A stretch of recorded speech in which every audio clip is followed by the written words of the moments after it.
महत्वपूर्ण प्रश्नों से हम चर्चा करेंगे। चलिए सबसे पहले प्रश्न को देखते हैं।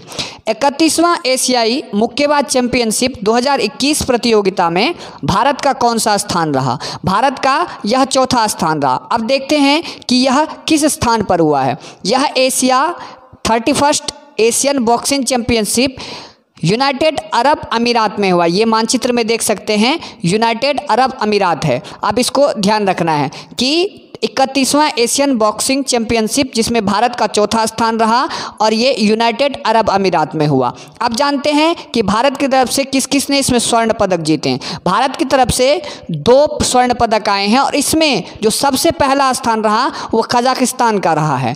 और जानते हैं कि भारत में 2 स्वर्ण पदक किस किस ने जीते हैं। भारत की तरफ से 2 स्वर्ण पदक आए हैं, पहला संजीत कुमार ने और दूसरा पूजा रानी। तो ये है संजीत कुमार और ये है पूजा रानी। चलिए अगले प्रश्न पर चलते हैं। अगला प्रश्न है, विश्व का पहला नैनो यूरिया किस देश में विकसित किया गया? विश्व का पहला नैनो यूरिया भारत में विकसित किया गया। यानी आप जानते हैं कि नैनो यूरिया क्या है, तो नैनो यूरिया के बारे में जानते हैं। देखिए ये है भारत और भारत में सबसे पहले नैनो यूरिया का प्रचलन किया गया। क्या है नैनो यूरिया? नैनो यूरिया एक लिक्विड यानी तरल पदार्थ है जो पौधों और फसलों को पोषक तत्व प्रदान करता है। इसे इफ्को कंपनी ने बनाया है और ये इस तरह के बोतल में आएगा जिससे किसान अपने खेतों में इसको अच्छी तरह से डाल पाएगा। यानी नैनो यूरिया भारत विश्व के सबसे पहला ऐसा देश बना है जिसने नैनो यूरिया का प्रयोग करना आरंभ किया है। चलिए अगले प्रश्न पर चलते हैं। WHO ने भारतीय कोरोना वेरिएंट को क्या नाम दिया है?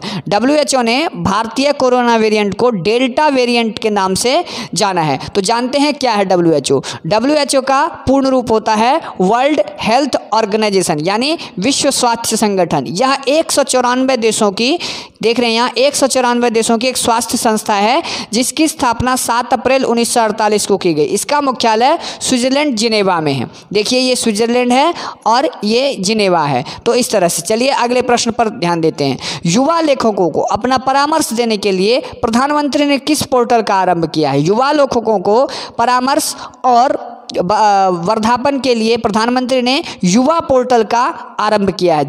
जानते हैं क्या है युवा पोर्टल और इस योजना की क्या रूपरेखा है? युवा पोर्टल का सबसे पहले young upcoming and versatile authors इसका पूर्ण रूप है। इस प्रतियोगिता में 75 युवा लेखकों को 12 जनवरी पर युवा दिवस पर उनकी पुस्तकों का विमोचन किया जाएगा। तो ये भारत में प्रधानमंत्री ने युवा लेखकों के लिए एक पोर्टल का आरंभ किया है। ऊर्जा के क्षेत्र में किसे एनी अवार्ड दिया गया है? ऊर्जा के क्षेत्र में ये जो एनी अवार्ड है ये नोबेल पुरस्कार के समान माना जाता है। ये है professor C.N. Rao. Professor C.N. Rao को ऊर्जा के क्षेत्र में एनी अवार्ड दिया गया। आप जानते हैं कौन है प्रोफेसर C.N. राव?